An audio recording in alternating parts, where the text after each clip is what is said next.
Good evening, friends, and welcome to this channel as the name of Manufacturing Excellence with Moin. Friends, last video में मैंने आपको बताया था inventory wastage के बारे में। तो फ्रेंड्स, उसका लिंक मैंने अपने डिस्क्रिप्शन में डाला हुआ है। तो फ्रेंड्स, प्लीज़ इसके डिस्क्रिप्शन में वो लिंक क्लिक करके आप उस वीडियो को भी यहाँ से पूरा देख सकते हैं। और अगर आपको चैनल पसंद आ रहा है तो प्लीज़ इसे लाइक, शेयर एंड सब्सक्राइब कीजिए अपने फ्रेंड्स के साथ में।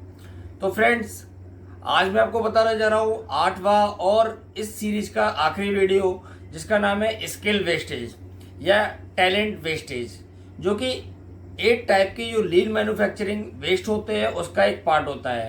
Actually friends, Toyota production system के अकॉर्डिंग ये उसका एक परमानेंट पार्ट नहीं है, लेकिन इसके इम्पोर्टेंस की वजह से टोयोटा ने इसको अपने यहाँ पर लिंक किया हुआ है। तो ये 8वां बहुत ही इम्पोर्टेंट स्किल वेस्टेज है। तो फ्रेंड्स, आइए समझते हैं क्या होता है स्किल वेस्टेज। फ्रेंड्स, जैसे कि मेरे चैनल का नाम मैंने आपको बताया हुआ है, manufacturing excellence with Moin. Friends, आज का हमारा टॉपिक है नॉन यूटिलाइज्ड टैलेंट, जो कि 8 टाइप्स ऑफ लीन वेस्टेज का एक पार्ट होता है। फ्रेंड्स, ये टोयोटा प्रोडक्शन सिस्टम का एक परमानेंट पार्ट नहीं है। हमारे मैन्युफैक्चरिंग सिस्टम में 7 टाइप के लीन वेस्टेज होते हैं, लेकिन ये भी एक इम्पोर्टेंट आइडेंटिफाई किया गया है, इसीलिए टोयोटा प्रोडक्शन ने इसको 8 टाइप के लीन वेस्टेज में डाला हुआ है। तो फ्रेंड्स, आज का हम समझते हैं टॉपिक और इसको हम समझते हैं डिटेल में। तो फ्रेंड, इसको हम इस तरह से डिफाइन कर सकते हैं कि it can be defined as the waste of unused human talent और underutilized of employee skill. इसका मतलब है फ्रेंड्स कि हम टोयोटा प्रोडक्शन सिस्टम का जो नॉन यूटिलाइज टैलेंट है, इसको हम स्किल वेस्टेज भी बोलते हैं।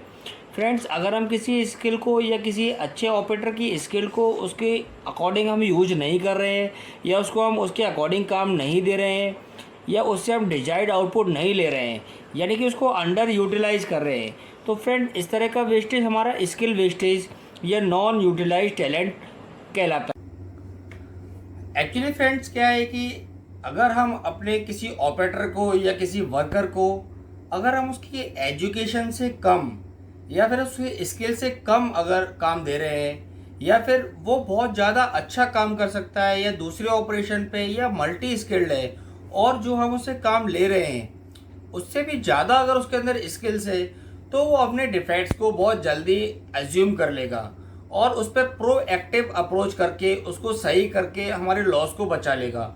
तो फ्रेंड्स, अगर हम ऐसा नहीं कर रहे हैं तो यही एक वेस्ट, स्किल वेस्ट जिसे हम बोलते हैं, इसे हम टैलेंट वेस्ट भी बोलते हैं। तो फ्रेंड्स, ये बहुत ही इम्पोर्टेंट हमारे यहाँ पे होता है, क्योंकि इससे हमारी प्रोडक्टिविटी सीधी खराब होती है। तो फ्रेंड्स, आइए डिटेल में समझते हैं क्या होता है skill wastage. Actually friends, skill wastage के कुछ रीजन हैं जिसकी वजह से स्किल वेस्टेज जनरेट होता है। तो आइए फ्रेंड्स समझते हैं क्या है रीजन जो कि जनरेट करते हैं मैन्युफैक्चरिंग इंडस्ट्री में स्किल वेस्टेज को। लेट्स सी, आइए समझते हैं इसके रीजंस क्या हैं, reasons for non utilised talent. तो फ्रेंड्स, इसका सबसे पहला होता है इनसफिशिएंट ट्रेनिंग। इनसफिशिएंट ट्रेनिंग, अगर हम अपने एम्प्लॉय को प्रॉपर वर्क के बारे में ट्रेनिंग नहीं दे रहे हैं और हम उससे फिर उस काम को बिना ट्रेनिंग के अगर करवा रहे हैं, तो वो डेफिनेटली कहीं ना कहीं पे उस पर इश्यूज़ क्रिएट करता है और उस पर डिफेक्ट जनरेट करता है। तो फ्रेंड, इस तरह से हम उसका इनसफिशिएंट ट्रेनिंग भी हमारा नॉन यूटिलाइज का एक पार्ट होता है। दूसरा आता है फ्रेंड पुअर इंसेंटिव्स। अगर हम अपने एम्प्लॉयज़ को इंसेंटिव स्कीम अच्छी तरह से नहीं दे रहे हैं, तो वो डीमोटिवेट होते हैं और अपने स्किल का, अपने काम का पूरी तरह से यूज नहीं कर पाते, या उन्हें जो काम आते हैं वो उसको भी बहुत अच्छी तरह से रोल प्ले नहीं करते। तो फ्रेंड, इसलिए हमारी इंसेंटिव स्कीम भी कंपनी में बहुत ज़रूरी हो जाती है। फ्रेंड, तीसरा आता है not asking for employ feedback. हमें प्रॉपर एम्प्लॉय से उसके काम के बारे में, उसको हम जो फैसिलिटी रिसोर्सेज प्रोवाइड करा रहे हैं उसके बारे में हमें प्रॉपर फीडबैक भी लेना चाहिए। फ्रेंड, उससे हमें पता लगता है कि हम कहाँ पर इम्प्रूवमेंट करते हैं, और इससे हमें प्रॉपर अपॉर्चुनिटी ऑफ इम्प्रूवमेंट हमें देखने के लिए मिलता है। फ्रेंड्स, फिर हमारा आता है placing employees in position below their skill and qualification. Friends, अगर हम किसी एम्प्लॉय को, अगर वो मल्टी स्किल्ड है और उससे हम किसी एक ही काम ले रहे हैं या जो बहुत अच्छा आउटपुट हमें दे सकता है, उससे बहुत कम आउटपुट ले रहे हैं और उसकी क्वालिफिकेशन और उसकी स्किल के अकॉर्डिंग उससे काम नहीं दे रहे हैं, तो भी फ्रेंड्स ये utilise talent, non utilise talent को जनरेट करता है। फिर आता है फ्रॉम पुअर कम्युनिकेशन। कोई भी डिजायर्ड वर्क कराने के लिए हमें उसके अकॉर्डिंग उसकी सारी प्रोसेसेस को बताना या उससे रिलेटेड सारी सेफ्टी से रिलेटेड, उसकी प्रोसेस से रिलेटेड, उसकी टूलिंग से रिलेटेड सारी प्रॉपर कम्युनिकेशन अगर हम करते हैं तो फ्रेंड्स इससे भी हम, अगर हम नहीं करेंगे प्रॉपर कम्युनिकेशन, तो उससे पुअर कम्युनिकेशन से हमारा नॉन यूटिलाइज टैलेंट जनरेट होगा। तो फ्रेंड्स, आपको स्किल वेस्टेज समझ में आया होगा और इसके रीज़न भी काफ़ी क्लियर हुए होंगे। तो फ्रेंड्स, आइए अब लास्ट में समझते हैं कि हम स्किल वेस्टेज को कैसे एलिमिनेट कर सकते हैं। तो फ्रेंड्स, लेट्स सी, देखते हैं कैसे एलिमिनेट कर सकते हैं हम अपने स्किल वेस्टेज को। आइए अब समझते हैं इनको कैसे हम एलिमिनेट भी कर सकते हैं। तो फ्रेंड्स, इनको हम अगर एलिमिनेट कर दें इन सारे पॉइंट्स को, तो भी हमारा ये एलिमिनेट किया जा सकता है। तो हम पहला समझते हैं मोटिवेशन। फ्रेंड्स, हमारी मैन्युफैक्चरिंग स्किल में इंडस्ट्री में मोटिवेशन एक बहुत इंपॉर्टेंट पार्ट होता है। तो फ्रेंड, हम प्रॉपर मोटिवेशन की भी हम अपने स्किल वेस्टेज को बचा सकते हैं। फिर आता है friend proper communication for Dzire work.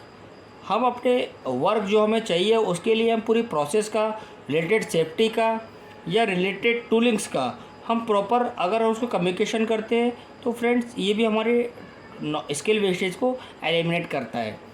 फिर आता है फ्रेंड प्रॉपर ट्रेनिंग। जैसे कि मैंने आपको बताया था कि इनसफिशिएंट ट्रेनिंग से स्किल वेस्ट जनरेट होता है, तो हम प्रॉपर ट्रेनिंग देके भी स्किल वेस्ट को एलिमिनेट कर सकते हैं।